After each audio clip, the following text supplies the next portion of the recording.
क्या हाल है बच्चों।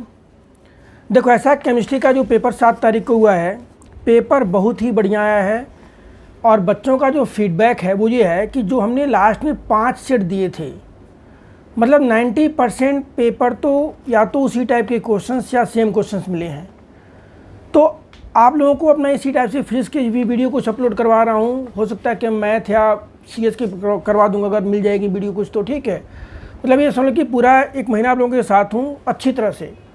और इसके बाद में कुछ ना ऑब्जेक्टिव क्वेश्चंस NCERT के जो बिल्कुल अच्छे क्वेश्चंस हैं, जो कंपटीशन लेवल के क्वेश्चंस हैं, जो थोड़े से मतलब आप लोग के हेल्पफुल होंगे, वो भी मैं लगभग हर चैप्टर के 50-50 क्वेश्चन डालूंगा जो आपके लिए काफ़ी बेनिफिशियल होंगे। ठीक है, स्पेशली उन चैप्टर्स के जो चैप्टर डिलीटेड हैं, जो चैप्टर CBSE ने डिलीट कर दिए हैं और वो JEE मेन और क्या कहते हैं कि मेडिकल में है, उनसे रिलेटेड मैं कुछ क्वेश्चंस और अब आने वाले वीडियो में डालूंगा। तो इसलिए आप इसको इस मतलब रेगुलर कांटेक्ट में रहिए और सब्सक्राइब तो कर ही लो, बाकी अपने कुछ फ्रेंड्स उनको भी रेफ़र करिए सो दैट कि हमारी भी दुकान चलती रहे। ठीक है, देखो अब जैसे ऐसा है, पहला क्वेश्चन देखो। अब जैसे मतलब कि ये सेट में सॉल्व करने जा रहा हूँ, ये सेट नंबर 2 है। ठीक है, देखिए पेपर बिल्कुल सभी देखो कि आधे घंटे के अंदर हो जाएगा अधिक से अधिक। पहला क्या, न्यूक्लियोफिलिक रिएक्टिविटी में बतानी है, increasing order of nucleophilic reactivity. तो देखो यहाँ पर क्या, ये इथेनॉल है, CH3 C double bond OH है। आपको बताया गया था कि जहाँ पर हिंड्रेंस ज़्यादा होगा उसकी एक्टिविटी क्या होगी, कम होगी। तो मान हम कहते हैं इथेनॉल हमारा A हो गया, प्रोपेनॉल B हो गया, प्रोपेनॉन B हो गया, प्रोपेनॉल C हो गया, ब्यूटेनॉन क्या हो गया, D को। तो देखो ब्यूटेनॉन में हिंड्रेंस ज़्यादा है, मीन्स इस C डबल बॉन्ड O के ज़्यादा, यहाँ पर ब्यूटेनॉन में देखो इस टाइप से हिंड्रेंस ज़्यादा है। ठीक है, तो ब्यूटेनॉन सबसे कम हो जाएगा D, ब्यूटेनॉन सबसे कम। फिर क्या हो जाएगा इसके बाद, ब्यूटेनॉन के बाद फिर हम लिखेंगे यहाँ पर प्रोपेनॉन, प्रोपेनॉन आ गया B, फिर आ गया प्रोपेनॉल C और सबसे फास्ट किसमें होगा A में। हम वहाँ पर C डबल बॉन्ड के जो हिंड्रेंस है वो देखेंगे। फिर देखो इसके बाद 4 नाइट्रोबेंजोइक एसिड, बेंजोइक एसिड। अब यहाँ पर क्या आपको बताया गया था, electron withdrawing group increases acidity. तो 4 नाइट्रोबेंजोइक एसिड में 1 नाइट्रो ग्रुप है, 3 नाइट्रो में 2 नाइट्रो है और ये हमारा इलेक्ट्रॉन डोनेटिंग ग्रुप है। तो सबसे फास्ट हम लेके चल रहे हैं D। देखो सबसे स्लो हो जाएगा D, जिसके अंदर इलेक्ट्रॉन डोनेटिंग ग्रुप है। बेंजोइक एसिड में ना डोनेटिंग है ना विड्राइंग है, तो आपका हम B मान के चलें इसको। ठीक है, दिस इज B। और फिर उसके बाद जो है हमारा 4 नाइट्रोबेंजोइक एसिड को हम A लेके चलते हैं और सबसे फास्ट कौन जाएगा उसके इसमें D। हमने फर्स्ट कंपाउंड को A, दूसरे को B, तीसरे को C, चौथे को D माना है। आप इस टाइप से ये पूरा आंसर मैच करके आप 10 बजे मेरे को फीडबैक दीजिए कि सर कितने नंबर आ रहे हैं।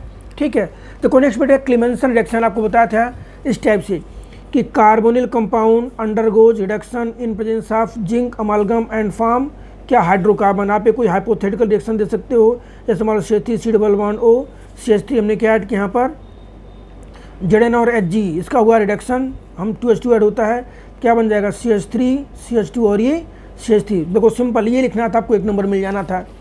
दूसरा स्टीफन रिएक्शन। स्टीफन रिएक्शन क्या होता है बेटे, डायरेक्ट नाइट्राइल को एल्डिहाइड में चेंज करने की रिएक्शन होती है। CH डबल बॉन्ड CH और ये CHO, हम यहाँ उसका क्या करते हैं SnCl2 और HCl या डाइबल H यूज कर सकते हो। ठीक है, देखो हमारा ये भी होगा 2 मिनट के अंदर। नेक्स्ट है identify the order of reaction from the following unit. बेटे देखो ऐसा है, आपको बताया गया था nth ऑर्डर की यूनिट क्या होती है भाई, mole power 1 - n, litre power n-1 और पर सेकंड। हम कंपेयर कर देंगे यहाँ से कि 1 - n कितना हो जाएगा, यहाँ से -1 n कितना हो जाएगा ये। तो this is of second order reaction. देखो ये क्वेश्चन मेरे ख्याल से हमने हर चैप्टर में डे 1 से इस टाइप के मैंने क्वेश्चन दिए थे, यही क्वेश्चन आ गया आपका। तो ये देखो ये जो 3 क्वेश्चन अभी तक तो जो क्वेश्चन हैं ये सारे हम जो सिंपल आपको दिए गए थे उसमें सारे मिलेंगे। ठीक है, conversion of A into B, conversion of A into B follow second order kinetics.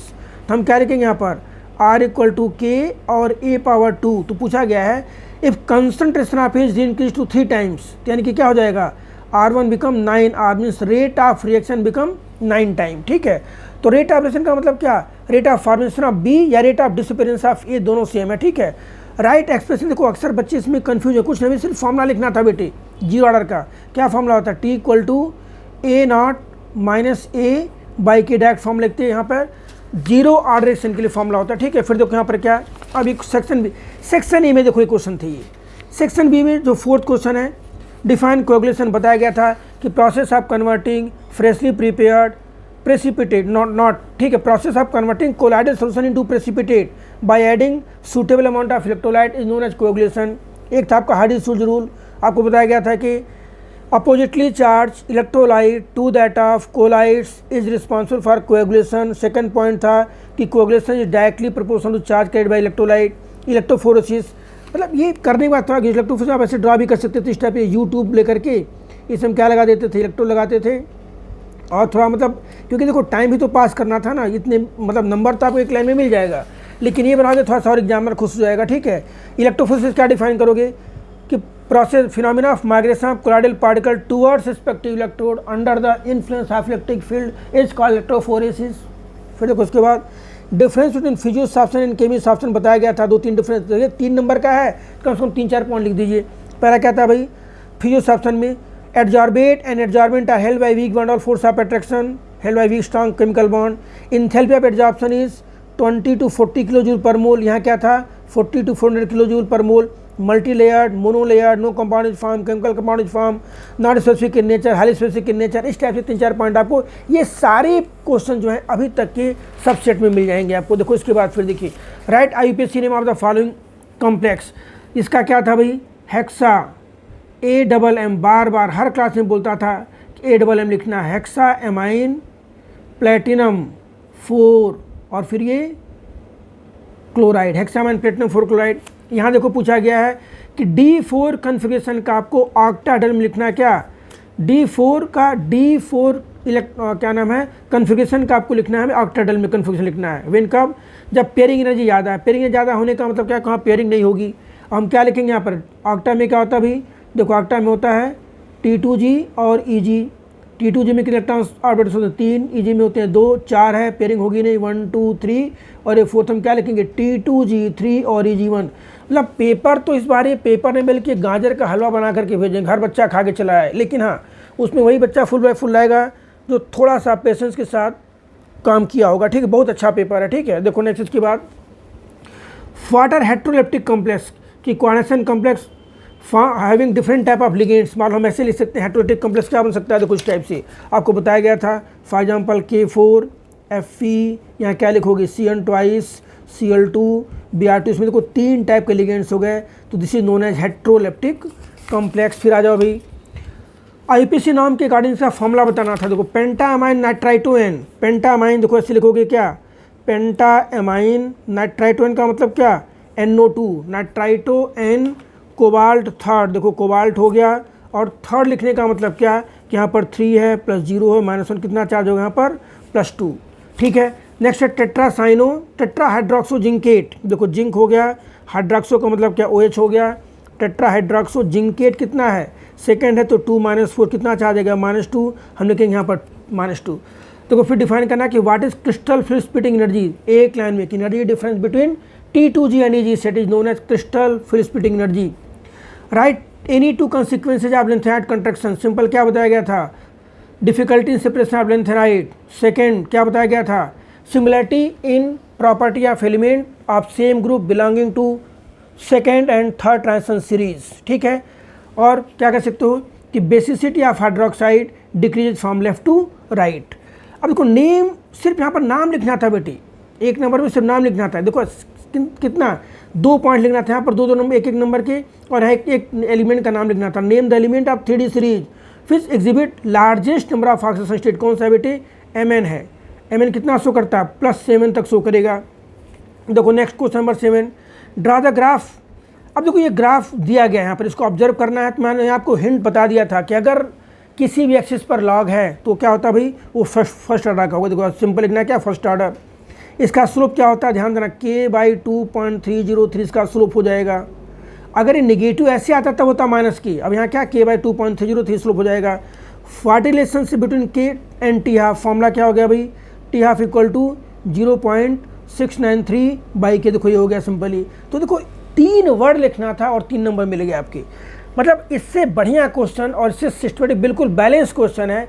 बच्चा यहाँ से हर बच्चा 32, जो मतलब जितने मेरे बच्चे हैं सारे ही बोल रहे हैं कि 32-35 मार्क्स मिलने वाले हैं। ठीक है, इवन काफ़ी कुछ तो बोल रहे हैं 35। Scandium 21 is transition element but zinc is not. बेटे जिंक में क्या है, in +2 state there is no unpair electron in zinc, that's why zinc will not show any characteristic of d block element. Scandium के अंदर होता है, it will show characteristic. अब देखो ये क्वेश्चन आपको बताया गया था, ये कलर्ड है और ये क्या है, स्कैंडियम 3 क्या है, कलरलेस है। तो स्कैंडियम 3 अगर देखोगे यहाँ पर, स्कैंडियम 3 क्या होता है भाई, स्कैंडियम का कितना इलेक्ट्रॉनिक कन्फेक्शन है यहाँ पर देखो लिखोगे, स्कैंडियम बेटे आपका आर्गन 3d और 4, स्कैंडियम कितना होता है 21, जिसको लोग स्कैंडियम 3+ के फॉर्म में, तो ये सिर्फ आर्गन आ जाएगा। There is no unpaired electron in scandium +3, ठीक है, क्योंकि देखो इस कॉम्प्लेक्स के अंदर स्कैंडियम किस में है, +3 में है, तो हम स्कैंडियम +3 लिखना, आगे लिखने की जरूरत नहीं है, सिर्फ लिखना है कि no unpaired electron in scandium 3+। लेकिन वही मान हम लिखते हैं टाइटेनियम, टाइटेनियम क्या होता है बेटे, स्कैंडियम टाइटेनियम 22 होता है, कैसे लिखोगे, आपको रटवाया गया था 3d 4s 22। जब हम लिखेंगे टाइटेनियम 3+, तो उसकी इसमें क्या आ जाएगा यहाँ पर, argon 3d1, means titanium 3+ has 1 unpaired electron and due to presence of that unpaired electron and dd transition this complex will be colored। Physical and chemical property, अब देखो अब तुम्हें बेटे ना लेंथाइड कंट्रैक्शन से कितने क्वेश्चन दे दिए आपके, 3 नंबर के दे दिए, एक तो यहाँ पे दे दिए सिंपल ही, दूसरा उन्होंने यहाँ पे बता दिया क्या कि physical and chemical property of 3d and 4d and 5d are similar, simple एक लाइन लिखना था, it is due to lanthanide contraction, ठीक है। बाकी देखो फिर आ जाइए यहाँ पर क्वेश्चन नंबर 9, ये बेटे आपका कंप्लीट करना था, डायबल एच है, क्या बन जाएगा यहाँ पर देखो CH3 CHO बन जाएगा ये, और फिर जब हाइड्रोक्सिल अमाइन के साथ रिएक्शन कराओगे तो यहाँ से H2 निकल जाएगा, ऑक्सीजन बनेगा, क्या बन जाएगा ये CH3 CH डबल बॉन्ड और ये NOH बनेगा। ये देखो इसका IPC नाम लिखना है, हमारा मेन क्या है बेंजल डिहाइड है, हम क्या लिखें 1 2 3 bromobenzaldehyde. Write one chemical test to distinguish between phenol and benzoic acid, बेटे देखो फिनॉल भी, यहाँ पे फिनॉल है, ये दिस इज फिनॉल, और ये क्या है COH बेंजोइक एसिड है, ये क्लियर है कि नहीं। आप सिंपल यहाँ पर क्या FeCl3 टेस्ट और क्या डाई टेस्ट दे सकते हो, फिनॉल देगा ये नहीं देगा, डाई टेस्ट फिनॉल देगा और ये नहीं देगा सिंपल।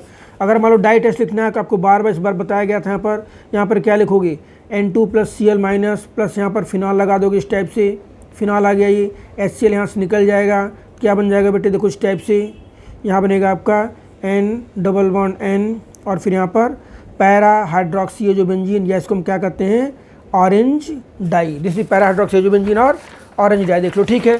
नेक्स्ट इसके बाद जो क्वेश्चन है हमारा, अब कन्वर्जन के 2-3 क्वेश्चन दे दिए थे, हालांकि देखो अगर जिस बच्चे को कन्वर्जन नहीं आती थी वो यहाँ पे मैंने आपको बार बार बोला था कि कन्वर्जन देंगे तो वो आप ऑप्शनल देंगे, आप उसको ऑप्ट करके कर सकते हो।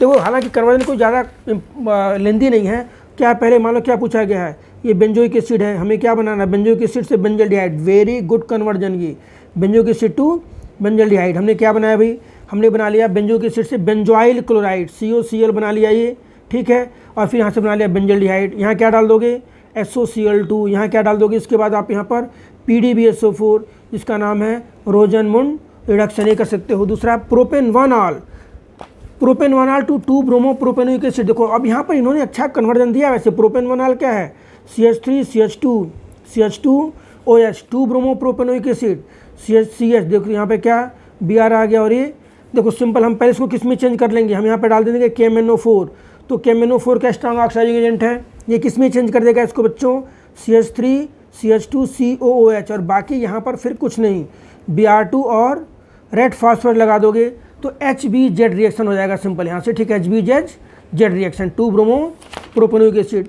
फिर एसिटल्डिहाइड टू ब्यूट-2-इनॉल, एसिटल्डिहाइड क्या अभी देखो आपको बताया गया था, जहाँ कहीं भी एल्डिहाइड को डबल करना हो हम we think about aldol, acetaldehyde क्या है CH3 C double bond OH, इसका एक अल्फा देखो इस टाइप CH2, यहाँ क्या लगा dilute NaOH OH minus OH यहाँ जाएगा, ये क्या बन जाएगा CH3 CHOH CH2 और ये CHO, इसको हीट कर दोगे क्या बन जाएगा ये CH3 CH double bond CH and CHO, clear है, ठीक है। देखो नेक्स्ट है क्वेश्चन नंबर 10, क्वेश्चन नंबर 10 देखिए क्या है भाई, क्वेश्चन नंबर 10 में आ जाइए, ये भी सिंपल क्वेश्चन है, कोई खास नहीं है। अब देखो हिंसबर्ग टेस्ट पर भी आपसे 2-3 नंबर के क्वेश्चन दे रखे हैं, हिंसबर्ग टेस्ट जो बच्चा बढ़िया से किया होगा वो कम से कम 4 नंबर लेके आएगा। देखिए अब इसमें उन्होंने क्या कहा है कि C2H7N है रिएक्ट विद एल्काइल हैलाइड, तो C2H7 क्या है इन्होंने बता दिया कि दिस इज प्राइमरी अमाइन, तो प्राइमरी अमाइन का मतलब क्या हो गया देखो इस टाइप से CH3 CH2 देखो NH2 हो गया, ये 3 2 5 2 7, ठीक है, सॉरी C2H7 है, यहाँ क्या बन जाएगा ये CH3 CH2 NH2, ये प्राइमरी अमाइन हो गया। इसको किस रिएक्शन कराए गए हैं, कराया गया है यहाँ पर C2H5I के साथ, C2H5I के साथ क्या बन जाएगा भाई, CH3CH2N, और ये H और ये क्या बन गया, CH2 और ये CH3। अब फिर क्या कह रहे हैं कि compound A reacts with C2H5I and give secondary amine. देखो हमारा प्राइमरी हो गया और ये क्या हो गया, सेकेंडरी हो गया। This react with Hinsberg reagent. Hinsberg reagent क्या है, देखो इस टाइप से है, बेंजीन सल्फोनिल क्लोराइड है। तो इससे कंपाउंड फॉर्म होगा, देखो कैसे कंपाउंड फॉर्म होगा भाई, ये हो गया डबल बॉन्ड O, और यहाँ पर क्या आ गया N के साथ क्या लिखोगे, CH2 CH3, यहाँ भी क्या आ गया CH2 और ये CH3, हम क्या लिखेंगे N diethyl benzene sulphonamide, compound से आ गया। Insoluble alkali, identify ABC। तो आइडेंटिफाई ABC का मतलब क्या, A ये है, B ये है, C है। A क्या हमारा इथेनेमाइन, B क्या है N इथाइल इथेनेमाइन, और C क्या है N डाइथाइल बेंजीन सल्फोनामाइड। देखो सिंपल 3 नंबर का क्वेश्चन एक लाइन में, ठीक है। अगला देखो भाई क्या पूछा गया है 11th क्वेश्चन की, PKB या फेनिलीन इज मोर देन मिथाइलेमिन। बेटे आप लोग को बार बार बोला गया, लिखवाया गया हो, एनिलीन है ये हमारा क्या है, मिथाइलेमाइन है। देखो CH3H2 इज मिथाइलेमाइन। एलिन के अंदर जो लोन पेयर होता है, it involve in resonance, less available for donation. इसका मतलब क्या, aniline is weaker base than methylamine, and we know that कि जो PKB होता है ये क्या होता है, it is inversely proportional to basicity. तो अगर एनिलीन लेस बेसिक है उसका PKB क्या होगा, ज़्यादा होगा, ठीक है। यहाँ पर कौन सा इफेक्ट है, +R, यहाँ कौन सा इफेक्ट है, +I। तो क्या आप लिख सकते हो कि due to +R effect lone pair present on nitrogen in aniline involve in resonance and less available for donation, due to this aniline is weaker base than methylamine and PKB of aniline is more than methyl amine. देखो हो गया clear. Aniline doesn't undergo, मतलब हर test में दिया हूँ ये, आप मेरा उठा के देखना टेस्ट, हर टेस्ट में अगर मैंने एमाइन का टेस्ट लिया तो ये जरूर क्वेश्चन दिया हूँ कि एनिलीन डजंट अंडरगो फील्ड का ऑब्जेक्शन। आपको बताया गया था कि एनिलीन के ऊपर जो लोन पेयर होता है वो खुरापाती होता है, ठीक है। वो क्या करता है, वो डोनेट हो जाता है किसके थ्रू, AlCl3 के साथ। Loan pair present on aniline get bonded with AlCl3 and involved in salt formation which act as deactivating group, that's why aniline doesn't, भाई ऐसा कि फिल्डक्राफ्ट रिएक्शन के अंदर AlCl3 यूज होता है, तो जो AlCl3 हमारा लुईस एसिड, एनिलीन हमारा क्या है, बेस है, दोनों आपस में कंबाइन करते हैं, सॉल्ट बना लेंगे। जो सॉल्ट बनाएंगे वो एनिलीन को क्या करेगा, डीएक्टिवेट करेगा, सिंपल, ठीक है। देखो नेक्स्ट, प्राइमरी अमाइन से higher boiling point than tertiary amine. ध्यान दो बच्चों, कई बार प्राइमरी अमाइन क्या है, RNH, ये प्राइमरी अमाइन है। ये दूसरे सॉल्युबल किसके अंदर, हायर बॉइलिंग पॉइंट पूछा गया है, तो ये दूसरे प्राइमरी अमाइन के साथ क्या करेगा, ये H बॉन्डिंग में इन्वॉल्व हो जाएगा, इस टाइप, देखिए इस टाइप से। ये दूसरा, ये फिर देखो इसके साथ इन्वॉल्व हो जाएगा, तो अगले के साथ। Means primary amines are extensively associated with intermolecular bonding whereas there is no such bonding in tertiary amine, that's why primary amine has higher boiling point than tertiary amine, ठीक है। देखो ये क्वेश्चन थे 12। देखो यहाँ पर क्या, arrange the following compound increasing order of their basic strength in aqueous. Aqueous में आपको बताया गया था भाई, अगर कम है तो 2 1 3, देखो ऐसे बताया गया था, अगर ज़्यादा है तो 2 3 1, क्लियर है कि नहीं, एक्वस में ये बताया गया था। तो देखो हमारा क्या, मिथाइल एमाइन हो गया, ये हमारा टर्सरी हो गया और एक सेकेंडरी हो गया। इसका मतलब क्या भाई, अगर एक्वस में देखेंगे तो 2 डिग्री कौन सा है, 2 डिग्री हमारा क्या, देखो ये है CH3 ट्वाइस NH, इसका बेसिक स्ट्रेंथ ज़्यादा होगा। फिर 1 डिग्री का मतलब क्या, CH3 और ये NH2। फिर 3 डिग्री सबसे कम हो जाएगा यहाँ पर क्या, CH3 थ्राइस और ये N, 2 1 3, ठीक है, 2 1 3। फॉर हिंसबर्ग रिएजेंट, सिंपल एक लाइन में, benzene sulphonyl chloride is called Hinsberg reagent. For role of pyridine, देखो पिरिडीन का तो स्ट्रॉन्ग बेस होता है। एल्काइल एसाइलेशन में क्या होता है, जो एसिड रिलीज होती है उसको रिमूव करने में, इसको न्यूट्रलाइज में हेल्प करेगा। तो सिंपल क्या पूछा गया, what is role of pyridine in acylation of amines. तो क्या लिखोगे, pyridine is strong base which helps neutralising excess of acid which is form as by product during acylation, ठीक है। तो देखो ये हमारे 11 क्वेश्चन थे। 12वां क्वेश्चन इन्होंने कहाँ से दिया, NCERT की, कुछ नहीं किया इन्होंने, NCERT का इलेक्ट्रोकेमिस्ट्री का बैक एक पहला पेज पूरा टाइप कर दिया है। ये हमारा क्या, देखो ये इन्होंने सेल बनाया है, ये हमारा क्या, दिस इज लेफ्ट है, ये राइट है, यहाँ पर कह सकते हैं LON, left oxygen, anode negative है जी। तो ये हमारा भी इस पर क्या ऑक्सीजन में रिडक्शन हो रहा है। अब देखिए यहाँ पर ये पूछा गया है, ये एनोड है, ये कैथोड है। तो पहला क्वेश्चन क्या पूछा गया भाई, इस सिल्वर प्लेट एनोड या कैथोड, क्या अभी सिल्वर प्लेट हमारा कहाँ, राइट में कैथोड होगा, क्या होगा, ये कैथोड होगा, ठीक है। देखो अगला, what will happen if salt is remove. बेटे अगर सॉल्ट भी रिमूव होंगे तो रिएक्शन स्टॉप हो जाएगी, क्योंकि जो इंटरनल सर्किट में जो करंट फ्लो होता है बाय ट्रांसफरिंग आयंस, वो किसके थ्रू होता है, सॉल्ट ब्रिज के थ्रू होता है। तो सॉल्ट भी रिमूव करने पर करंट क्या होगा, स्टॉप हो जाएगा। When does electrochemical cell behaves as electrolytic cell. देखो इसमें क्या होता है ना, जब हम पोटेंशियल प्रोवाइड करते हैं अपोजिट पोटेंशियल, तो जब अपोजिट पोटेंशियल 1.1 वोल्ट से ज़्यादा हो जाता है तो उस केस में रिएक्शन करंट जो होती है रिवर्स हो जाती है, and in that case electrochemical cell behaves as electrolytic cell. What will happen to the concentration of Zn2 plus when E cell is zero. भाई देखो ऐसा है, ध्यान दो, आप फॉर्मूला ऐसे लिखते हो ना कि E cell equal to E naught cell minus 0.059/n और फिर ये log Kc। तो अगर ई सेल जीरो हो जाएगा उस केस में क्या लिखोगे आप, E naught cell equal to 0.059/n और ये क्या log Kc का मतलब क्या, कंसंट्रेशन ही हो जाएगा सिंपली। तो कोई फर्क नहीं पड़ता, अगर ये जीरो है concentration there no effect, means concentration of Zn2 plus and Ag plus, भाई सिर्फ करंट स्टॉप हो जाएगी but there is no effect on concentration of Zn2 plus and Ag plus.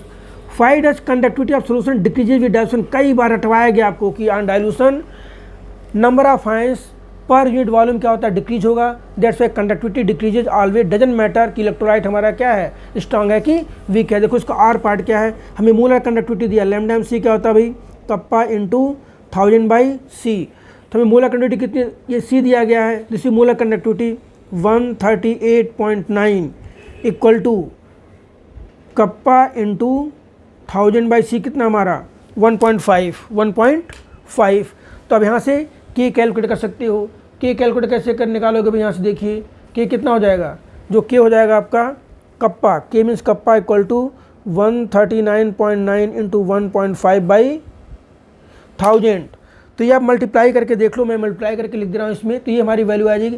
देखो ये सिंपल पेपर, इससे सिंपल पेपर हो भी नहीं सकता। और दूसरी चीज़, मोस्ट एक्सपेक्टेड क्वेश्चन जो आपको दिए गए थे उसी में से आए हैं, मतलब इसमें ऐसा कुछ नहीं कि कुछ एक्स्ट्रा क्वेश्चन आया है, ठीक है।